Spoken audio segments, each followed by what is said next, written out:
Hello everyone, welcome to our Let's Play series of Pillars of Eternity 2. This is Colonel RPG as usual, and I'm very happy that you're to join me today here in the Temple of Gon, or to Gon, or something like that. Let's have a chat with the High Priestess, and see what she has to say.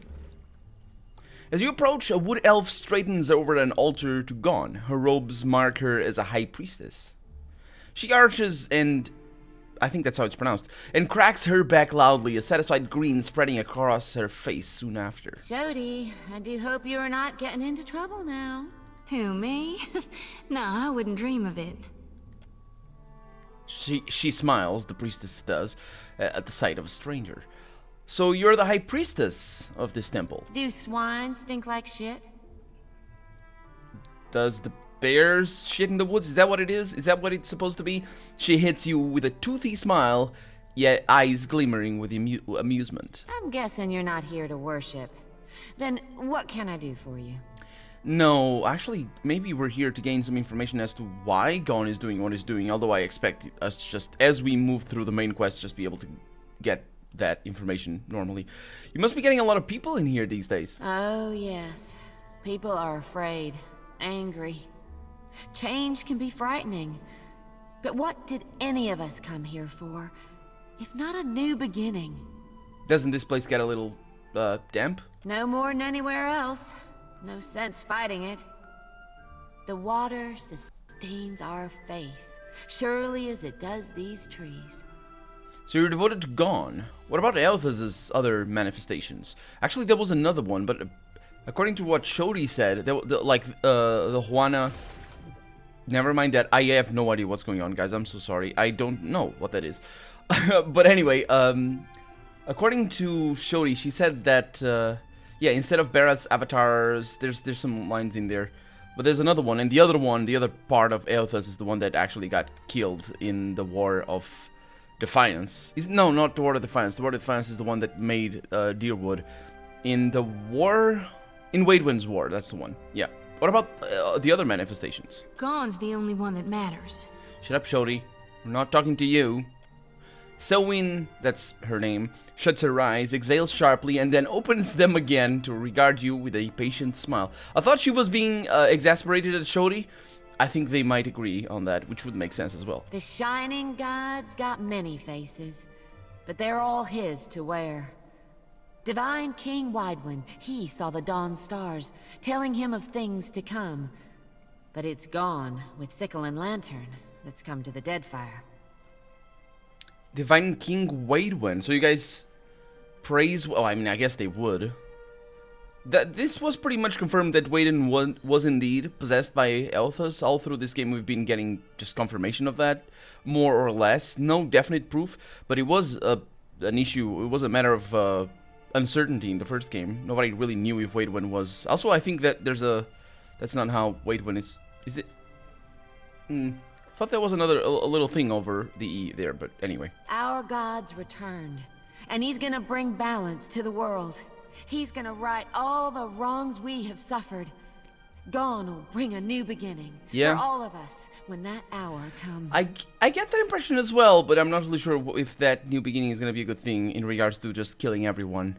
We're looking for someone. She may have been through here years past, or years back. There's a word missing. We receive followers of the Shining God every day. You might want to speak with Nordegand over there. She's been here the longest, and takes care to know everyone of our faith. Okay, thank you very much. Farewell. So, Nordegand. That's an acolyte of Elthas, and that's Nordegand. Let's save the game there, and I can steal... Oh, I can't steal that one. Let's see what happens. Ooh, Dream Journal. The writing on this tattered scrap of paper looks like it was penned by someone still half asleep. Have you ever had a dream so real that you wanted Elthas so badly that you could do anything? A line is drawn through the writing below which its author has scribbled, "No more cheese before bed." But yeah, well, yeah, I mean, I'm okay. Let's have a chat with the acolyte over here. Maybe that's hungry? The whole thing. Come on up. Don't be shy. Sure, thank you.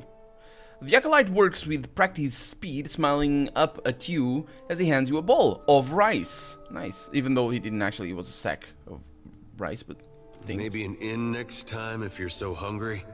Xoti lifts her chin in interest. I don't know if that's... Is she agreeing with him? I don't know what that is all about.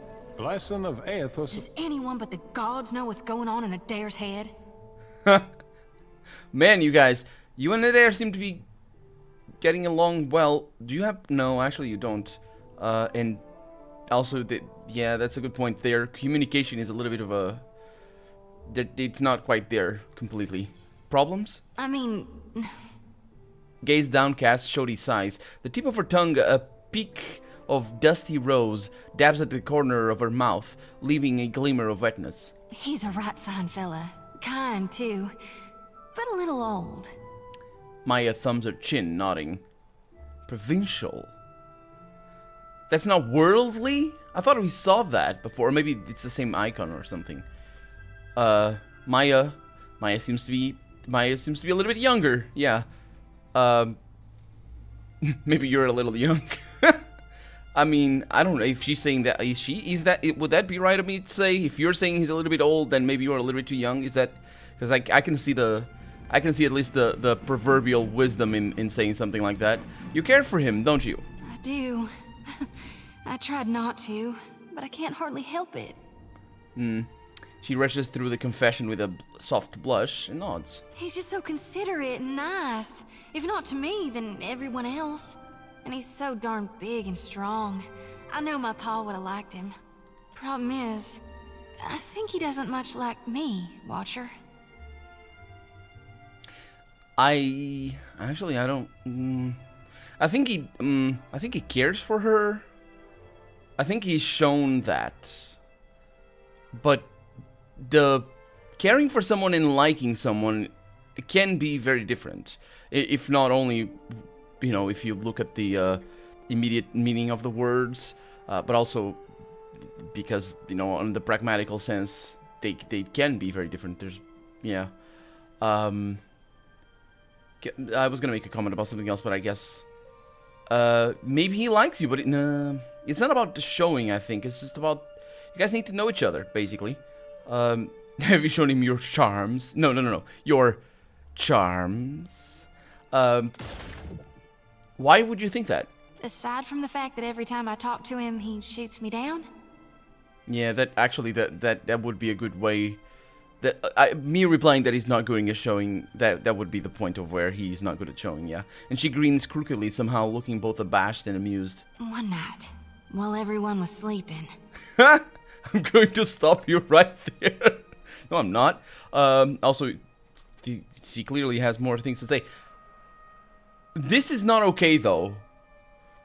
It's not... The developers should have thought of this. I don't know if it's a limitation of the system, or if it's specifically programmed into that Adair points affably in approval at this whole conversation. The fact that he's listening in is not okay. So I'm gonna ignore this. This didn't happen. Go on. I might have borrowed a bottle of rum and shook him awake. I thought he'd be more open to talk by the light of my lantern. If it was just the two of us. He looked at me like I was a scorpion that had crawled into his sleeping bag. Did you crawl into his sleeping bag? No, I think she didn't do that. I don't think that's what... Okay. What should I do? You'll help me, Watcher, won't you? Sure. Should probably pester him to talk more about Aethys and Saints War. Or is that brother... No, that's just sabotaging. Is it? I think it might be sabotage. At least in regards to the thing. It looks like it is sabotaging their whole relationship.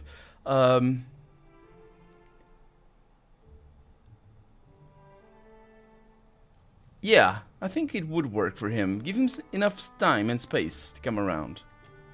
Xoti chews at her bottom lip for a while before exhaling a quiet sigh. She hums something that sounds like a mm-hmm. I'll try my gone darnest. I can promise you that. I just...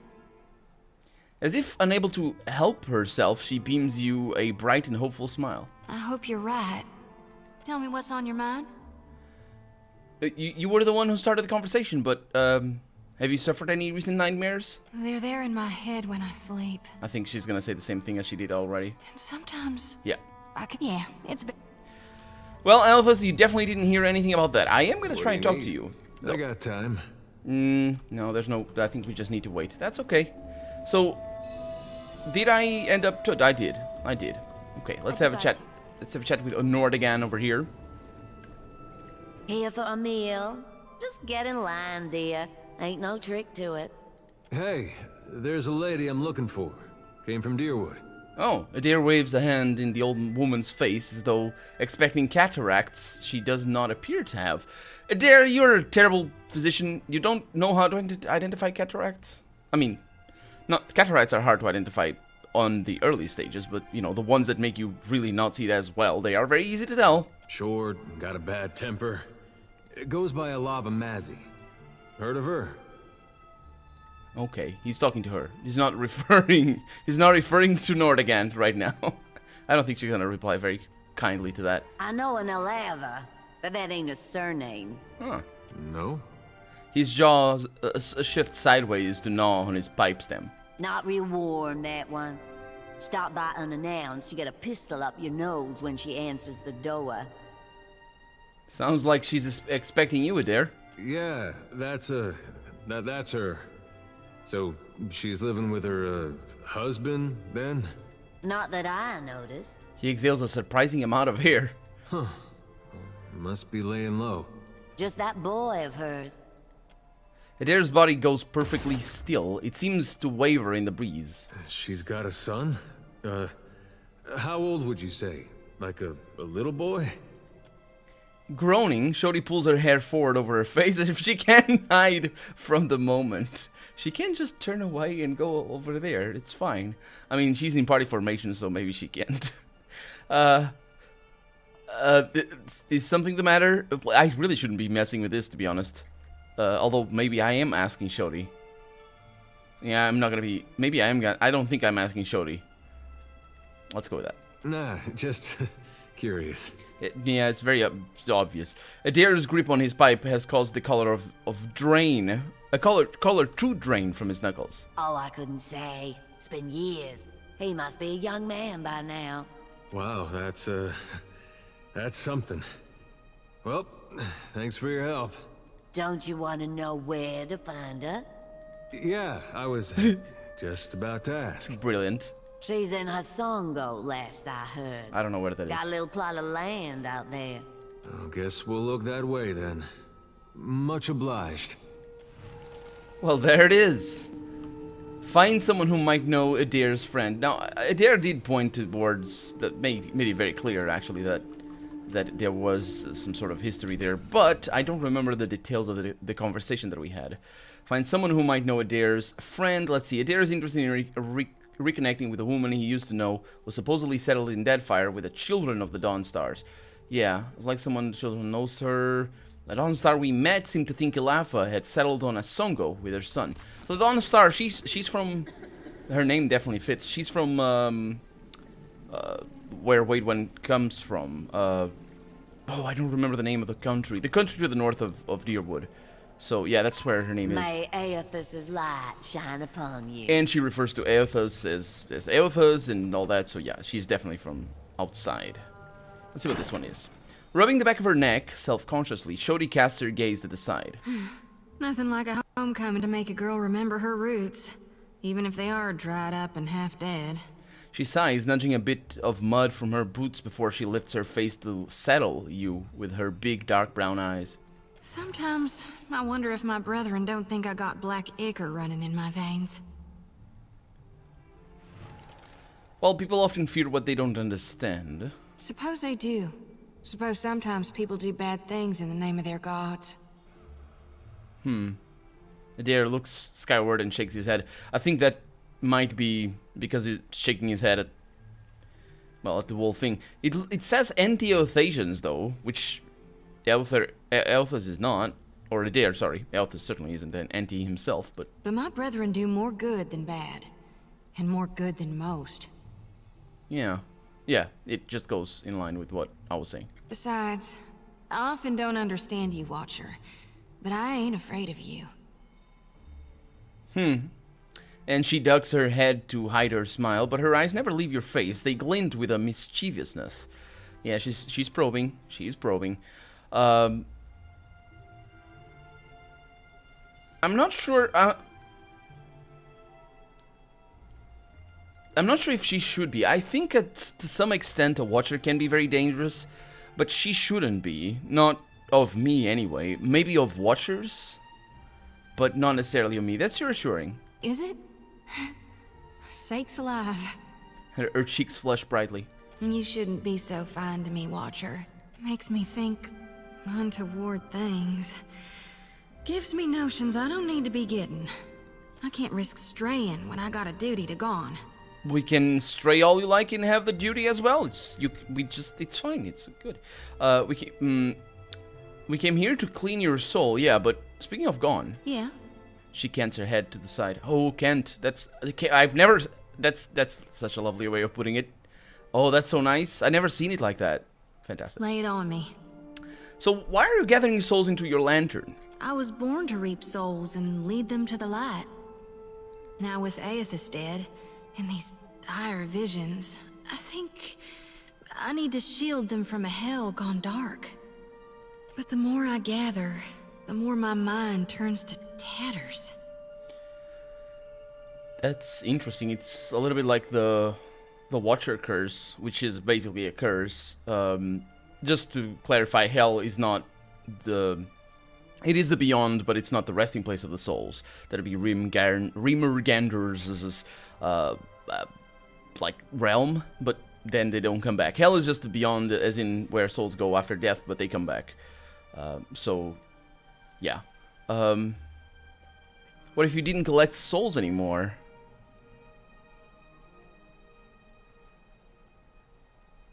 The beyond, this is hell, right? Is a metaphysical concept for where souls go after death and before they... Yeah, that's what I was saying. That's the beyond, but that's what that is, right? Yeah, there it is.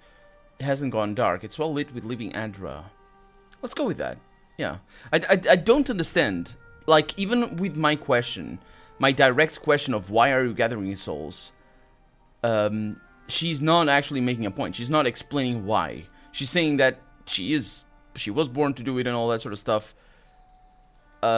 There's no, like, mechanism. She's not saying, because souls are being hunted by this, or because they are, you know, there's no mechanism there. So still, the beyond hasn't gone dark. It's well lit with living Adra.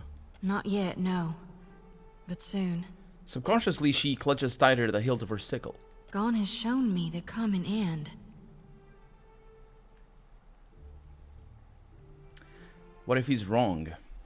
This gone person, God, he's not very good at things. He killed himself, and a lot of people. Well, he didn't kill himself, he got killed, but still. Well, they're all... It was Magaran's fault, and Woodica as well, I suppose. Was it Woodica? Don't remember exactly. What if you didn't collect souls anymore? That ain't gonna happen.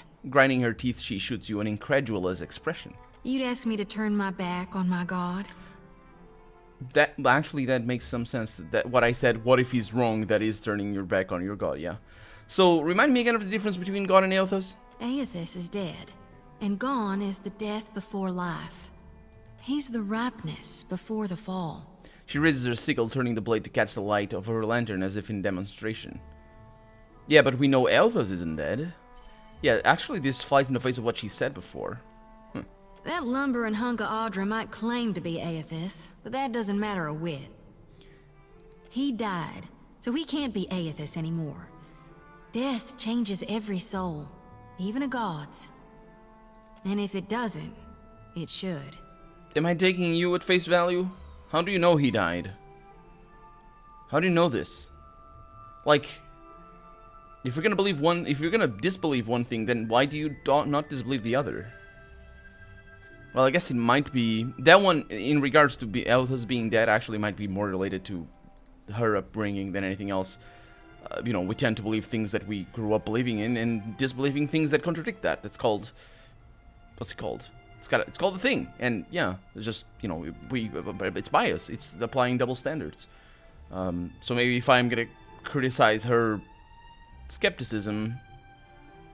that would be exactly what she's saying... over here. you'd ask me to turn my back on my own god. A little bit, maybe. I don't know. The Dawn Stars are all about goodness and light. Why are you so concerned with death and darkness? Yeah, but that's what she said, because that's the other version of Elthas. Why do you think the god of rebirth held an aspect of death within him? You can't have life without dying. There ain't no beginning without a prior ending. Ain't no day without night. No spring without fall. You can't grow crops if you never harvest for seeds.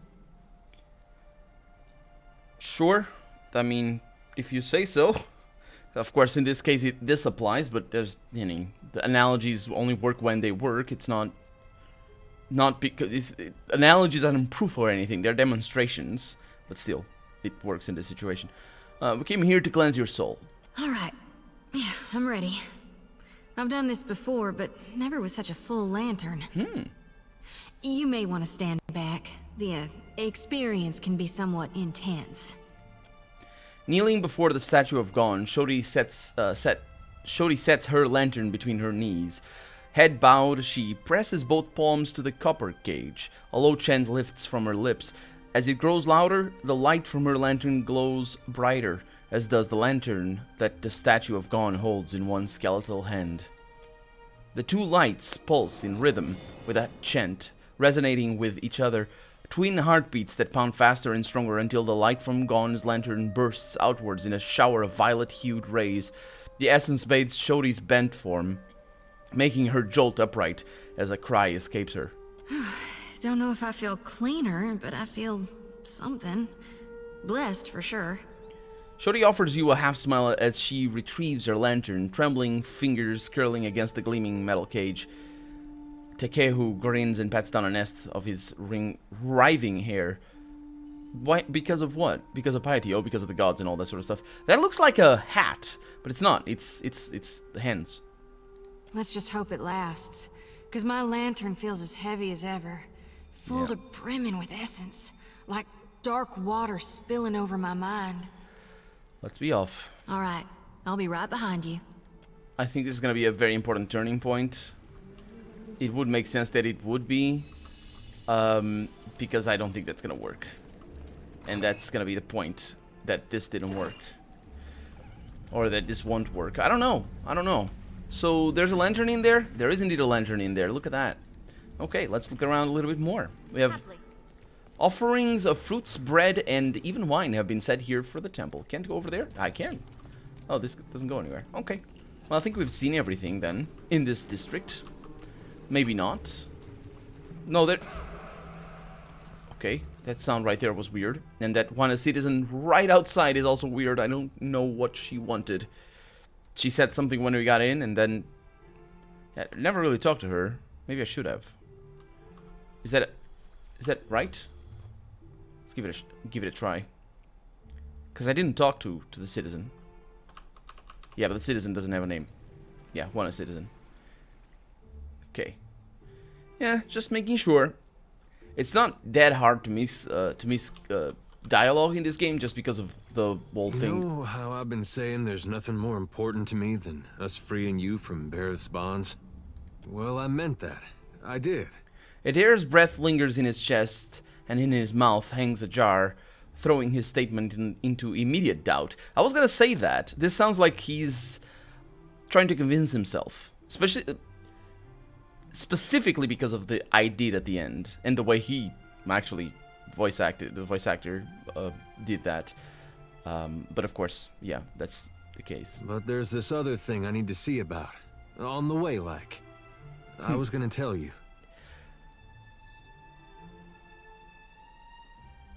I have that insight into him.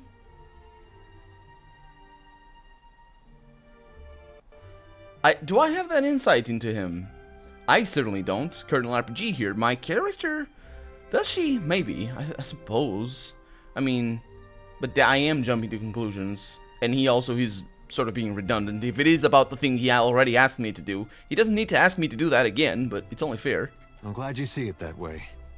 This thing with the gods holding your soul for ransom? Yeah. We're still gonna take care of that. Sure. Right. This woman, well, love's not the right word, but she was something to me once, back in Gilded Vale. After the legacy ended, all I could think about was how to repair what the gods had done. To me, that meant seeing about making Aethasians feel safe in their own homes. That's how I found the night market. After a while of that, I got to thinking about the days just after the war, when we all stopped feeling safe in the first place. Mostly I thought of the woman I couldn't help, who had to leave her home in the dead of night carrying a little baby that had no soul. Last I saw her, she was going to New Hayamar. Went looking for her there, only to find that she'd left a long time ago. Okay, so if that is the same baby... Also, he didn't tell me about this baby before, I'm pretty sure. I hope he didn't, because that means I'm right in saying that he didn't tell me. I don't remember him telling me this, so hopefully he didn't. Otherwise, yeah.